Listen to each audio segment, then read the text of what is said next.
আসসালামু আলাইকুম। আজকে আমরা শিখব ভগ্নাংশের ভাগ। এটা তৃতীয় শ্রেণীর একটা অঙ্ক। আমরা ভগ্নাংশের ভাগটা শিখি।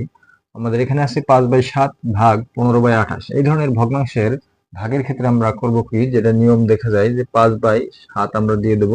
তারপরে এই ভাগ চিহ্নকে আমরা গুণ চিহ্নে রূপান্তরিত করব। করার পরে তখন লবটা নিচে চলে আসবে এবং হরটা উপরে যাবে নিয়ম অনুযায়ী।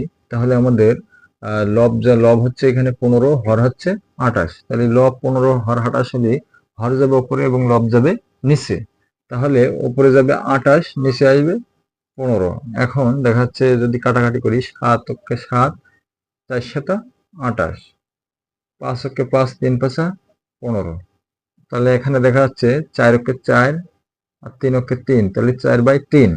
এখন উপরে লব বড় আছে, নিচে হর ছোট আছে, তাহলে ভাগ যাবে। ভাগ করে 3 অক্ষে 3, 4 তে 3 বাদ দিলে 1, তাহলে দেখা যাচ্ছে উপরে 1 যাবে, তারপর নিচে 3 আসবে, তাহলে 1/1/3, 1/1/3। এটাই হচ্ছে আমাদের উত্তর। আশা করি সবাই বুঝতে পেরেছ। আর যদি বুঝতে কোনো সমস্যা হয় অবশ্যই আমাদের কমেন্ট বক্সে জানাবে এবং আমাদের ইউটিউব চ্যানেলকে সাবস্ক্রাইব করবে এবং ফেসবুক পেজকে ফলো করবে।